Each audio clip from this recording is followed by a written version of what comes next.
I remember the day I met Mark as if it were yesterday. It was my 30th birthday, and I was feeling pretty good about where I was in life.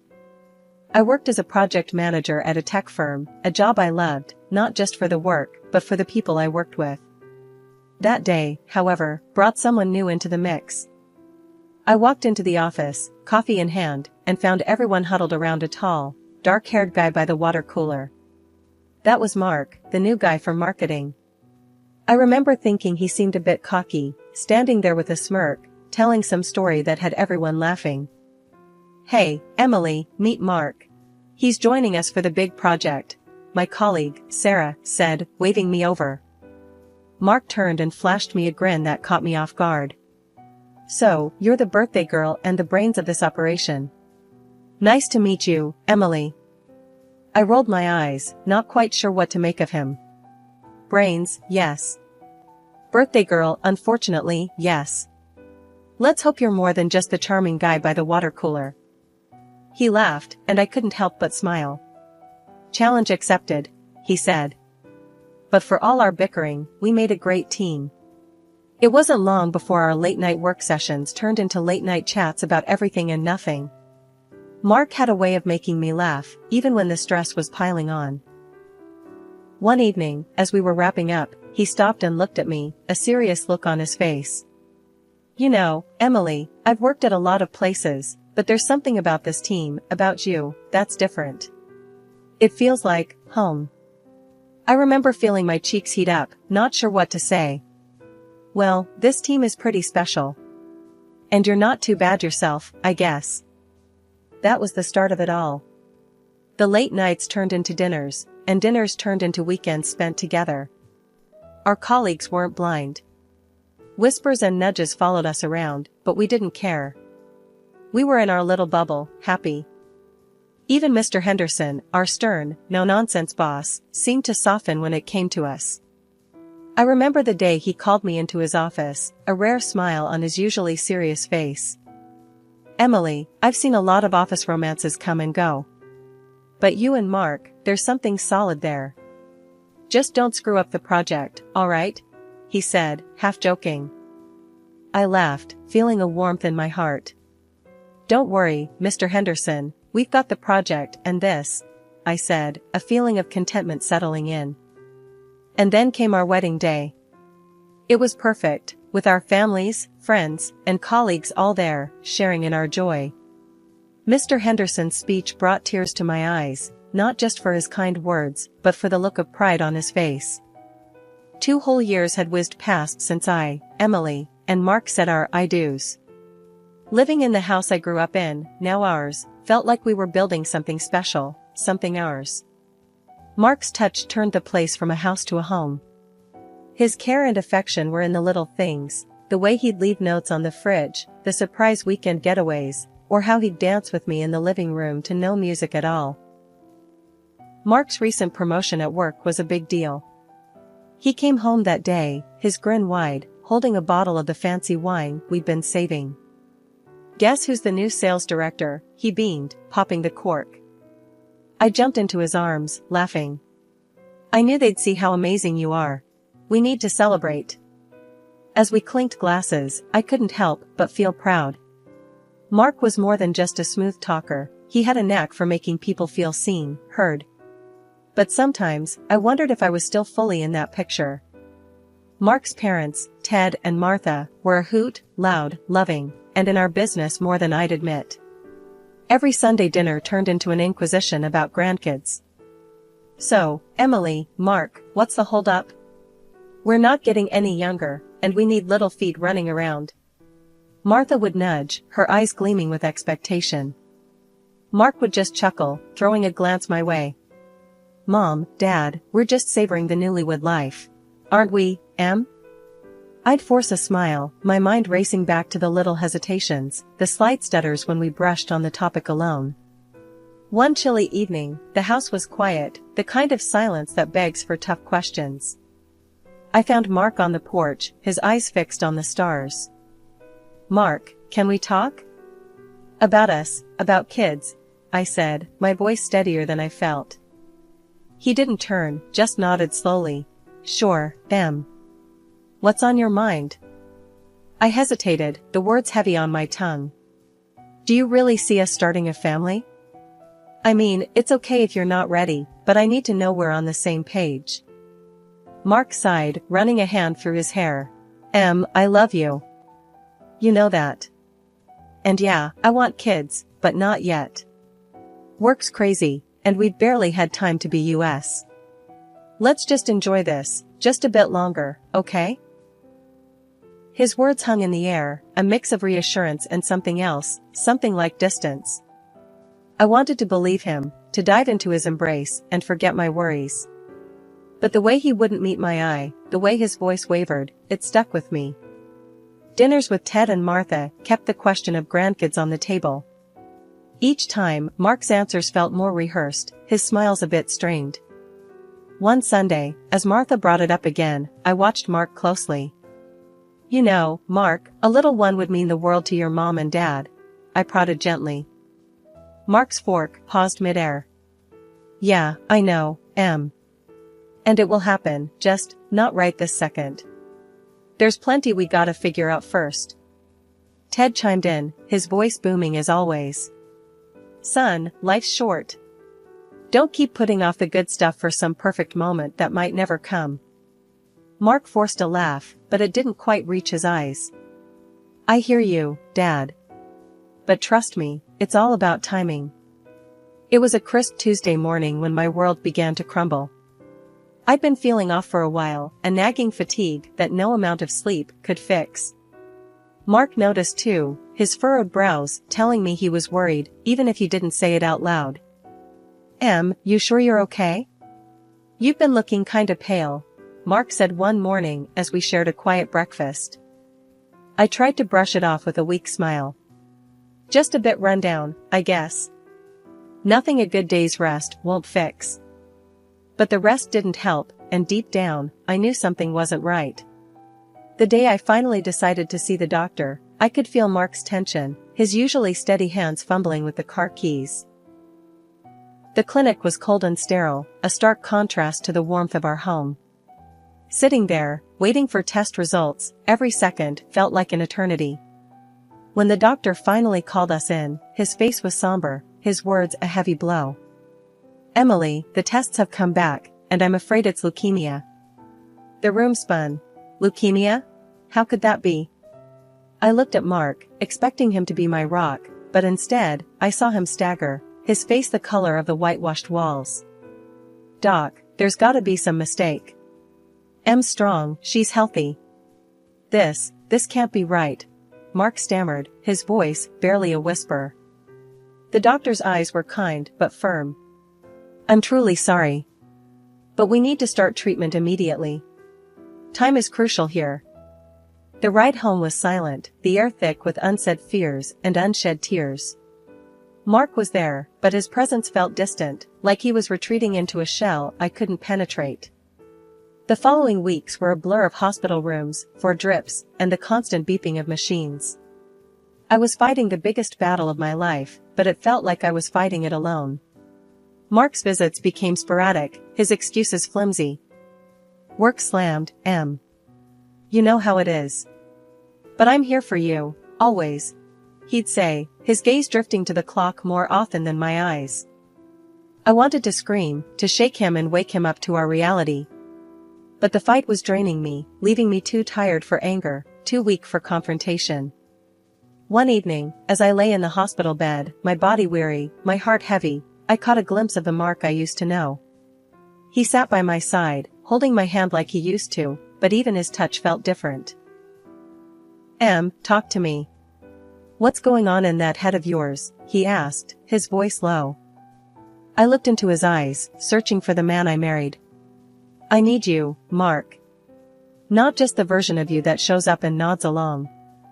I'm scared, and I feel like you're not really here with me. He flinched, as if my words were physical blows.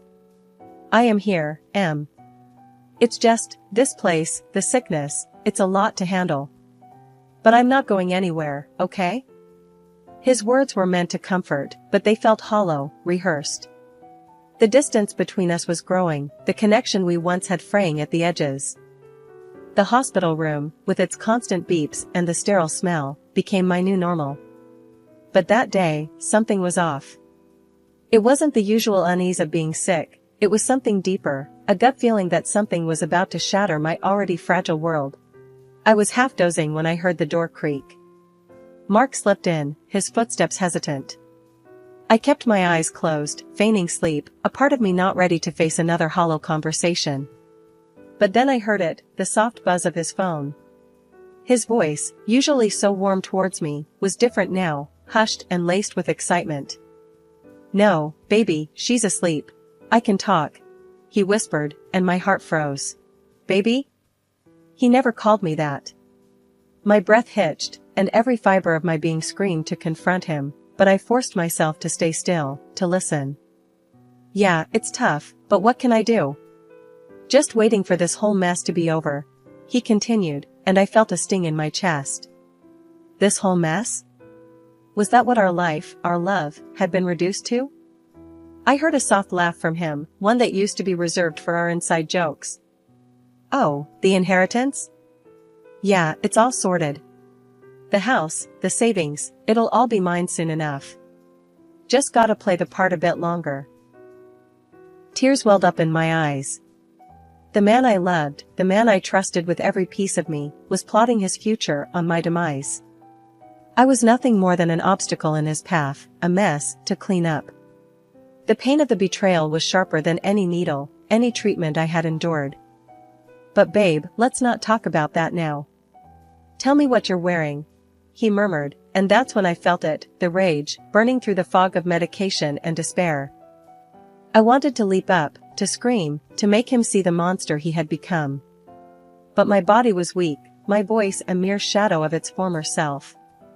All I could do was lie there, tears streaming silently, as I listened to the man I had vowed to spend my life with, weaving plans that didn't just exclude me, they relied on my death. After what felt like an eternity, he ended the call, planting a cold kiss on my forehead. "Sleep tight, Em. I'll see you tomorrow," he said, the deceit dripping from each word. The door clicked shut, and I was alone again, truly alone.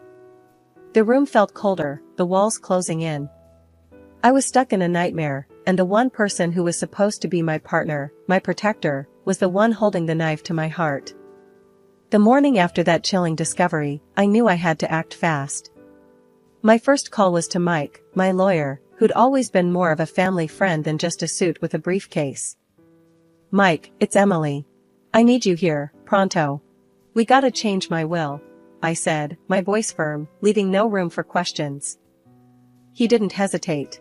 "I'm on it, Em. I'll be there today. We'll sort everything out." When Mike arrived, he didn't waste time with pleasantries. "Alright, Emily, let's make sure everything you've worked for goes where you want it. No details needed, I trust you. Just tell me what you need." I laid out my wishes, ensuring Mark wouldn't see a dime of what I'd built. It was more than just securing my assets, it was taking back control. In the following days, I played my part well. Whenever Mark visited, I'd close my eyes, feigning sleep, but under my blanket, my phone was recording every word he said. His voice, once filled with love, was now dripping with anticipation for a life without me, talking to his mistress about how they'd splash my hard-earned cash. The act was almost perfect until the day Dr. Adams came with a heavy heart. "Emily, I won't sugarcoat it. Without a bone marrow match, we're looking at a few months at best." I braced myself for Mark's reaction, but what I saw was a tiny, fleeting smirk that he masked quickly with a shocked expression. That's terrible, document. "Are you sure there's no other option?" he said, his voice oozing fake concern. It was a performance worthy of an award, but I'd seen behind the curtain, and the show meant nothing to me now. Just a couple of days later, Mark's true colors shone through even more. "Babe, work's calling. Big project, out of state. I gotta leave for a month," he said, not a hint of hesitation in his voice. I looked at him, my heart hard as stone. "Sure, Mark. Business is business, right? Have a good trip," I replied, my voice steady, giving nothing away. He left with a quick peck on the cheek, a gesture so empty it might as well have been a handshake. but as the door shut behind him, I felt a surge of strength. He was playing his game, but I was making moves too. With Mark out of the picture, the hospital room felt less like a cage and more like a quiet space for battle. It was just me, the nurses with their silent nods of encouragement, and Dr. Adams, whose steady presence was a beacon of hope in the sterile sea of white. Then, one bright morning, Dr. Adams burst in with a grin that stretched ear to ear. "Emily, you're not going to believe this. We found a match. A bone marrow donor. It's a chance, a real chance at a new start." The words hit me like a ray of sunlight in the dark. "Are you for real, Doc?" That's something else." He nodded, his eyes twinkling with a mix of professionalism and genuine joy. "It's as real as it gets, Emily. We've got to move fast, prep you for the transplant. It's not going to be easy, but you're a fighter. I've seen it." That news was the turning point. It wasn't just a thread of hope, it was a lifeline, pulling me back from the edge. But it wasn't just my health on the line. It was my entire life, a life that Mark had tried to steal away, piece by piece. The eve of the transplant, I lay there, the beeping monitors, now a familiar chorus in the background.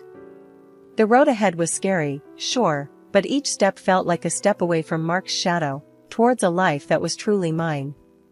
Out of nowhere, my phone buzzed, Mark's name flashing on the screen, a reminder of the life I was leaving behind.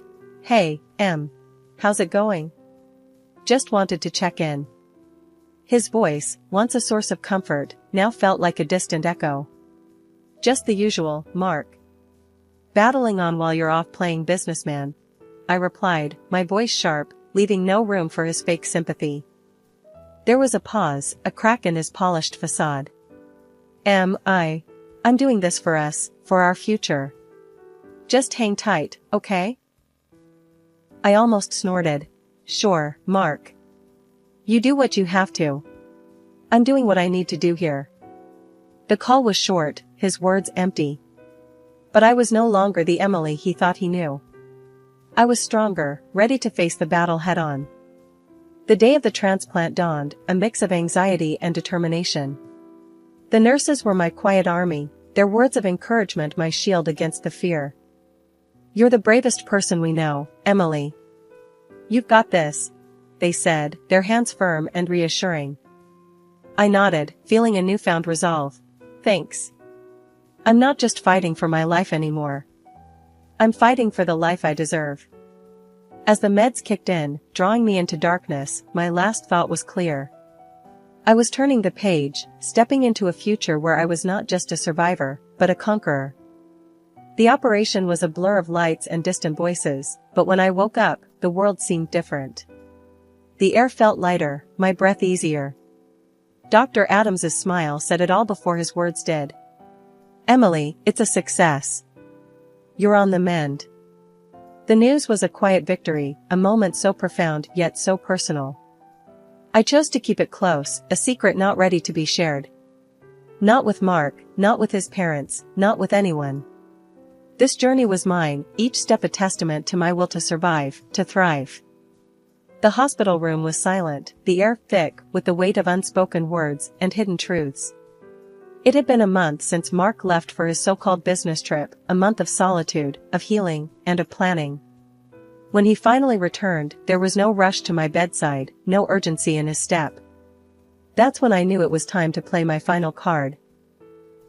I picked up the phone, my heart pounding, but my voice weak and trembling. "Mark, it's time. I need to see you. I want to say goodbye and read my will," I whispered into the receiver, my words heavy with feigned sorrow. He was there faster than I expected, his eyes scanning the room, looking for the dying wife he expected to find. I lay there, frail and pale, a perfect picture of defeat. But inside, I was anything but defeated. As he approached with a forced look of concern, I murmured, "Mark, there are others coming. Witnesses for the will." His face dropped, confusion and fear mingling in his eyes. "Witnesses? What are you talking about, Em?" The door opened, and in walked Ted and Martha, their faces etched with worry, followed by Mr. Henderson, his brow furrowed in a mix of concern and curiosity. Mark's voice trembled, betraying his composure. "Mom, Dad, Mr. Henderson, why are you here?" Ignoring his question, I reached for the remote, my fingers steady, my resolve unwavering. The room fell into a hushed silence as I pressed play, and Mark's own words began to fill the space, each syllable a nail in the coffin of the life he had so carefully constructed. His voice, so familiar yet so foreign, spoke of waiting for my death, of the inheritance he'd claim, of the lies he'd spun. He laughed at the expense of his parents, bragging about the money he'd swindled from them under the pretense of my treatment, money he'd squandered on lavish escapades with his mistress. He boasted about the funds he'd taken from Mr. Henderson, all while planning a future that banked on my demise. The recording ended, and the room was engulfed in a stunned silence. Ted's face was red with rage, his hands clenched into fists. You're nothing but a snake. We raised you without denying you anything, and this is how you repay us. Martha's tears flowed freely, her sobs a testament to the heartbreak of a mother betrayed. Mr. Henderson stood, his expression steely, the disappointment in his eyes more piercing than words could ever be. "Mark, I trusted you, supported you. You've not only lost your job, but expect a legal battle. You'll answer for every single penny." Mark's facade crumbled, his pleas for forgiveness, his attempts at justification, falling on deaf ears. "Please, it wasn't like that. I didn't mean," he stammered, but his words were lost, drowned in the sea of his own deceit. As the guards entered to escort him away, his cries and promises echoed hollowly against the walls of the room. The truth was laid bare, and the consequences were his alone to bear. The divorce papers had been filed, a clean cut from a man who turned out to be a stranger. "I want him out, Mike. Out of my life, and out of my finances. He's not getting a dime," I said with a newfound assertiveness, my lawyer nodding in agreement.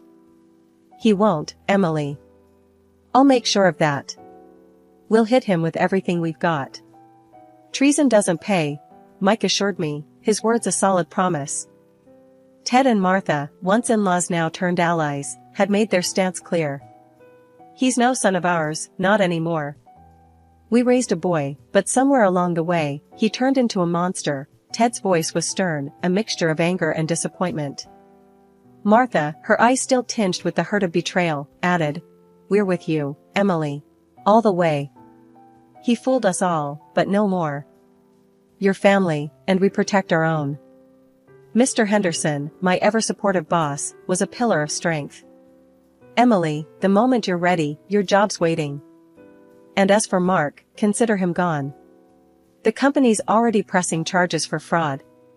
He'll pay for every penny he stole, and then some." Mark's downfall was as swift as it was complete. Fired from his job, his reputation in tatters, he was left to face the consequences of his actions alone. His mistress, the woman he'd pinned his hopes and dreams on, turned her back the moment his pockets turned empty. A fitting end for a man who thought he could have it all by stepping over others. As for me, I lay there, the pieces of my broken life slowly coming back together. The wounds were still fresh, but healing, a testament to the battles I'd faced and won. The road to recovery was long, but with each passing day, my strength returned, a silent nod to the resilience that had carried me through the storm. "Emily, you're a fighter. Always have been." Mr. Henderson's words echoed in my mind, a reminder of the journey ahead. "The company needs you, but more importantly, you need to take this time to heal, to rebuild. We'll be here, whenever you're ready." I smiled, the gesture no longer foreign, but a sign of the peace I'd found. "I'll be back, Mr. Henderson. When I do, it'll be a fresh start, a new chapter." The room was quiet as I closed my eyes, the soft hum of the hospital a reminder of where I'd been and where I was heading. The journey had been harrowing, a test of will and strength. But as I lay there, a survivor of deceit and betrayal, I knew this was not the end of my story, but the start of something new. A chapter of healing, of justice, and of unwavering determination. The final act was over, but my story, my journey, was just beginning.